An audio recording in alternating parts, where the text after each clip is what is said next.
છે ફરી એક નવા બ્લોગ સાથે અને આપણે ઘણા દિવસે આજે તો બ્લોગ બનાવ્યો પાછો અને અહીંયા જો બે નવા સફાઈવાળા આવ્યા એક આ જો આ ડેકોરેશન ચાલુ હજી લેવા જો ને ફૂલ લેતો આવજો સેમ આવો મેગી બનાવવાની છે તો અત્યારે વળી ગણેશમાં આવ્યો મેગી ખાવાનું જો તો આ આપણો કુકિંગ શેફ છે હા એ શેફ જ છે જો મેગી બનાવે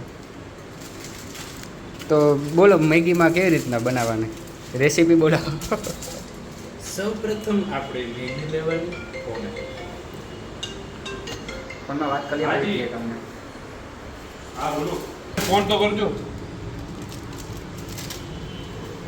ઓકે હા હા હા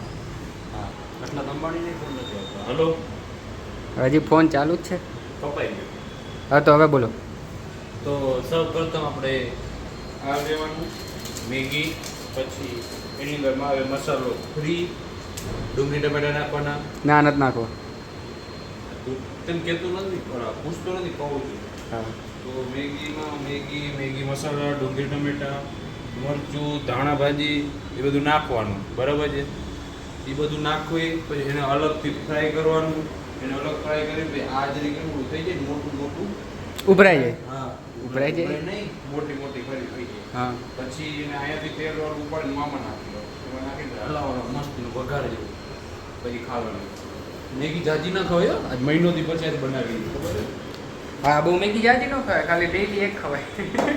ડેઈલી એક ના ભાઈ નુકસાન કરે મેં છેલ્લે મેગી કેદી બહુ ખાધી હતી યાદ કર મેગી બહુ ખાય અમને મેગી બહુ છેલ્લે ખાય કેદી ખાધી હતી છેલ્લે એમ તો મહિનો થઈ ગયો આજ ફરે મહિનો થઈ ગયો નકર ડેઈલી બનાવે આપણી સ્પેશિયલ બનાવેલી ચટણી આપણી સ્પેશિયલ બનાવેલી ચટણી મોમો મેન સ્પેશિયલ મેગી માટે મોમોસની દુકાનેથી લીધેલી એ દુકાને જ નથી લેવો ભાઈ ઘરે બનાવી છે ઘરે જ બનાવી પ્લાસ્ટિકનું ડબલું એ ક્યાંથી આવ્યું એ એક જૂનું પડ્યું હતું અચ્છા એવું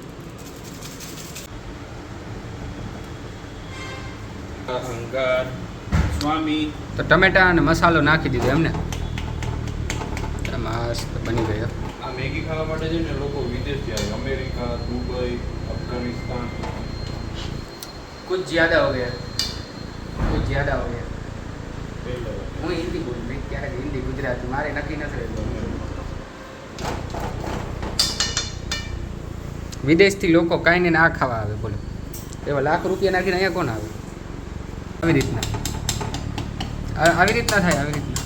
પેલા કટકા કર ના થાય પછી ચાકુથી કરે એ મજા ના આવે તને ખબર નથી તો હજી તારે ટ્રાય કરી છૂટ લેવાનું છૂટ છે ટ્રાય કરી લેવાની કે ડાયરેક્ટ કટકા કરી નાખીશ ને એમાં મજા નહીં આવે હારી દસનું કટકા કરીશ ને હજી ઓછા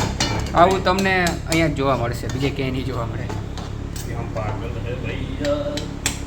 તો અત્યારે ઘરે આવી ગયો છું અને હવે અત્યારે છે ને રિલાયન્સ મોલમાં જવાનું છે કારણ કે આપણે લેવાનું છે એક નવું ફ્રીજ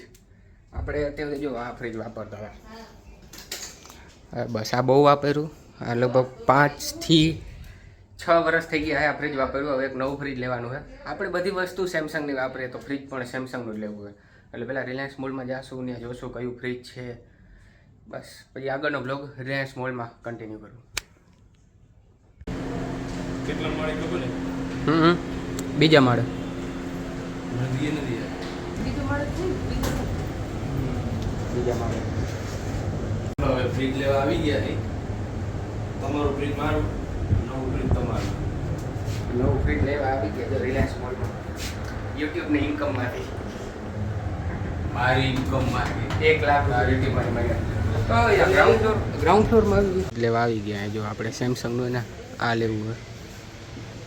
સેમસંગ આ લેવું પણ લેવું બ્લેક કલરનું જોવો સેમસંગનું છે આપણે આમાં બ્લેક કલર લેવો હોય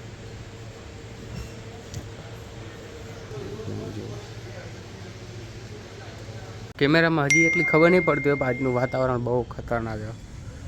આજે વરસાદી વાતાવરણ છે જો આખું ને યલો યલો થઈ ગયું હોય વાતાવરણ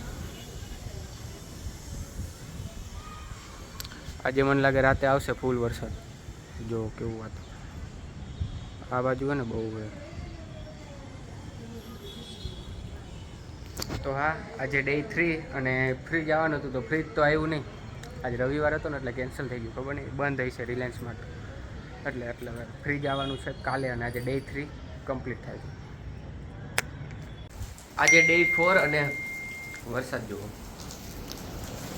કાલ રાતનો વરસાદ ચાલુ થઈ ગયો હતો અને